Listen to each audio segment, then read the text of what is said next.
The 1930 style heat continues across the southern central plains. We're cool in the east, and we're looking at when the changes will start to happen. How unusual is this heat? Let's start here. Temperatures as we head into today are going to be a good 10 to 20 degrees above average. It's also been hot into Dallas. Hey, listen, we're not quite to the record yet, but we've actually been very close if you look at some of the highs that have been like 99 this month.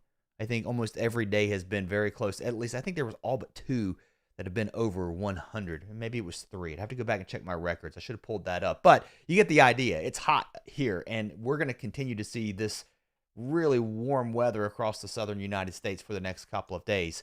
The ridge is actually going to start to build a little bit back to the west, so the southwest will get hot. Multiple days here could be over 115.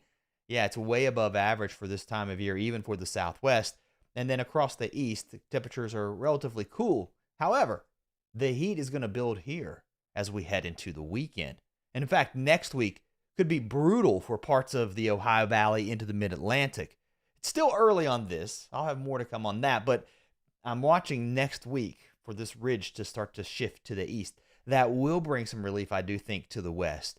Okay, as we look at the upper level pattern through the end of the week, this ridge not going anywhere. Someone keeps saying, let me guess, every day on the channel, it's going to be a ridge across the west. Yeah, there is. That I don't see that breaking down at least until the weekend, and we can hope that that happens. But what I do notice, and this starts to take shape toward the weekend, we've seen this ridging starting to build east. This has been showing up now for days, and it looks like that's what's going to end up happening as we head into the weekend, also into next week. This is pretty far out. I know we're looking toward next Tuesday, but this is significantly different looking than your ridge parked here across the southwest with everything flowing around it, right? So we've broken that down. If we can start to see that take shape across the northwest, we start to shift our ridge to the east, and it gets really hot with this type of setup from Kentucky, Tennessee, Virginia, Maryland, D.C. So maybe some really warm weather on the way as we wrap up August and head into September. Some strong storms, especially into eastern North Carolina and across the Dakotas today. There could be some storms too across the Gulf Coast and as far south as North Texas, maybe even into western Oklahoma, West Kansas, and then back into the Rockies. But the strongest storms today will be across North Dakota, into parts of southern Manitoba, and then here into eastern North Carolina with a few tornadoes possible. And that's that risk we were looking at there. Let's take a look at the future radar. We'll walk this out hour by hour as we move into the afternoon. It's kind of quiet here along eastern North Carolina, along the Gulf Coast, with the exception of these showers moving through Mississippi, but we'll start to really bump things up as we head into the afternoon and into the evening hours across the eastern part of North Carolina. Enough wind shear that tornadoes are possible. It's not an off-the-chart risk, but it's on the table.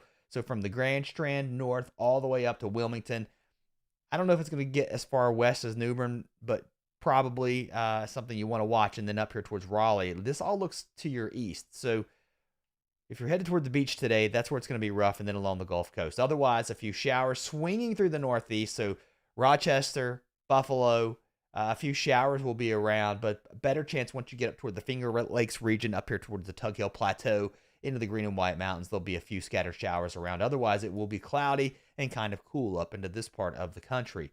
Once we head into Tuesday, more scattered showers and storms dropping in from the northwest in this northwest flow. Our front stalling around Florida, that'll keep a few showers around into the afternoon and evening, also up towards Georgia and into South Carolina once again. And then a little bit drier into the northeast. I think we'll see a little more sunshine. And then across the upper Midwest, showers rolling through here. We'll talk about that in just a second. Temperatures across the south, warm today. Cool in the northeast. We've talked about that. Highs in the 90s, highs in the 60s. So a big difference in temperatures. And then overnight lows dropping into the 40s, potentially into parts of West Virginia, maybe into parts of the northeast. But otherwise, and we're talking about into the mountains, 60s along the coast of the big cities. Highs will be a little bit warmer, though, on Tuesday, and that will be the trend. I'm going to take you out through Wednesday, even warmer still. So from St. Louis north to Cincinnati, Columbus, temperatures on the way up here, D.C., Baltimore, Philly, up to New York, temperatures warming up slowly. And now we've got 90s pushing here from Lexington, Louisville, Nashville, Huntington, maybe even up to Pittsburgh. A little cooler up here towards Pittsburgh and D.C. with a little more cloud cover. But the trend as we head into the weekend is going to be for the heat to start to build across this area. So now we've got 90s pushing north here up towards Iowa. And take a look at this, guys. Low 90s now pushing into Kentucky. This is nothing. Some of the models early next week push the 90s up toward Richmond, up to D.C.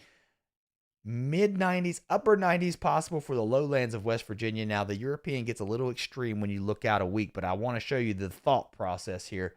Heat building across this part of the country on the European with mid 90s. I mean, some of these numbers getting pretty impressive. I see some pink showing up here in the Piedmont, North Carolina, Virginia. Those are triple digits trying to show up next week. And the European tries to keep the heat with triple digits here in early September along the Mississippi River from Jackson, Tennessee, Nashville, back to Memphis, and then north up to St. Louis. So hot weather, I think, is on the table. All right, let's take a look at the severe weather first across the north central U.S., and then we'll work our way south. Again, some of these storms here into Manitoba, North Dakota could get on the strong side. Winnipeg, these could impact you heading into the evening hours, and then everything pushing into Minnesota, into the arrowhead of Minnesota, eventually with some scattered showers early Tuesday morning. Severe weather, a few strong storms rolling through Minnesota through the overnight into the early morning hours of Tuesday. So Minneapolis, St. Paul, Rochester, a few showers and storms, and then down into Iowa. Everything pushing south as we head through the day. A wider look here across the central U.S. Again, as we head into the afternoon and evening here on Monday, the strongest storms across the Dakotas, but there could be a few strong ones back here moving into Nebraska through the afternoon and into the evening hours across South Dakota. And then everything shifting south as we head through the overnight. You can see everything going around this ridge, and I think this is interesting heading into Tuesday.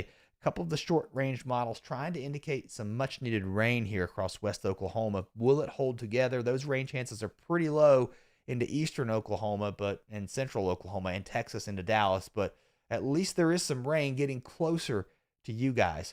Highs today, brutal again.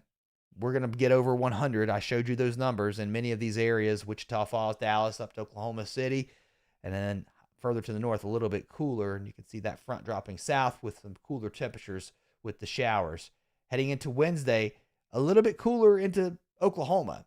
The 100s are starting to get chewed away at, and I guess we'll take anything we can get. So highs will be in the 90s, but the heat is going to return eventually.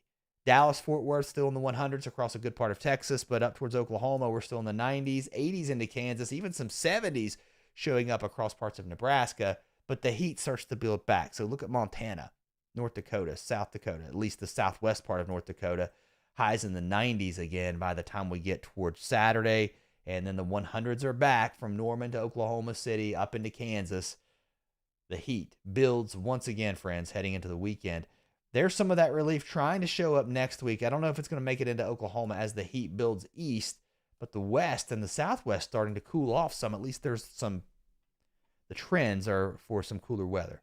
Across the west, scattered showers and monsoon thunderstorms will be around in this region heading through the afternoon and evening hours as this fetch of moisture continues to move up from the Gulf of California. And then otherwise, not a lot of rain out here. And the problem is it's pretty dry, so dry lightning strikes always a problem this time of year across the west. And then here's a look at your temperatures.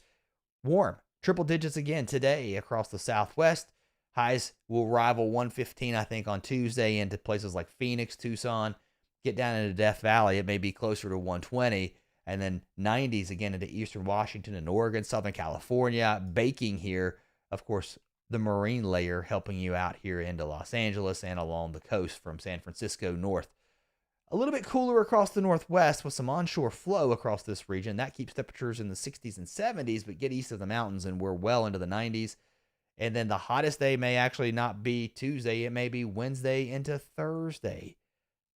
Really hot weather across the far southwest, way above average. That continues into Friday. Into Saturday, some cooler weather starting to show up across the northwest, and this is where our change starts to happen, at least up here into Montana. Highs back into the 70s and 60s, even Washington and Oregon cooling down heading into next week. And the southwest, while it's hot, we're not looking at 118, we're looking at more like 105. So there is some cooler weather trying to show up as we head into September. A quick wide look at the rest of the country, really everybody here. We're going to zoom out just a little bit here and look at the entire U.S. Cool across the northeast. Again, showery, kind of wet up here with the cloud cover and, yeah, kind of damp. There comes the next round of rain moving through Minnesota into parts of Michigan, at least the UP especially. Southern Michigan will get some showers here into Indiana and Ohio as we head into Wednesday. Drier weather moving in behind this from Minnesota, North Dakota, South Dakota, Iowa, Missouri, further south into Illinois. And then showers across the west, across the south. This area of low pressure moving through eastern Canada and upper low back here across Hudson Bay, pulling in some cooler weather again into eastern Canada. Again, the west is warm, and then that sticks around. That's going to be the theme as we head into the weekend. And I've been watching this cold pocket of air. I don't know if we're going to get any snow to mix in by the weekend here across eastern Canada, but we'll watch it. And then listen, guys, I'm going to let this go really long range. Look how the models are picking up on, and as we look at the GFS heading really far out, I wouldn't believe much, but the fact that we've seen this trend for some cooler weather across the Northwest showing up over the last couple of days, it's kind of going away a little bit overnight. Again, we're looking really long range. This is the run that ran late last night. It was a little colder, and look at that. This was impressive. I was looking at this yesterday, trying to show some kind of big snowstorm back here into Idaho and Montana as some really chilly air gets going. And we start to develop these big mid-latitude cyclones, right? Mid-latitude cyclones are right around the corner, and we'll be tracking snowstorms before you know it. But until then, it's hot.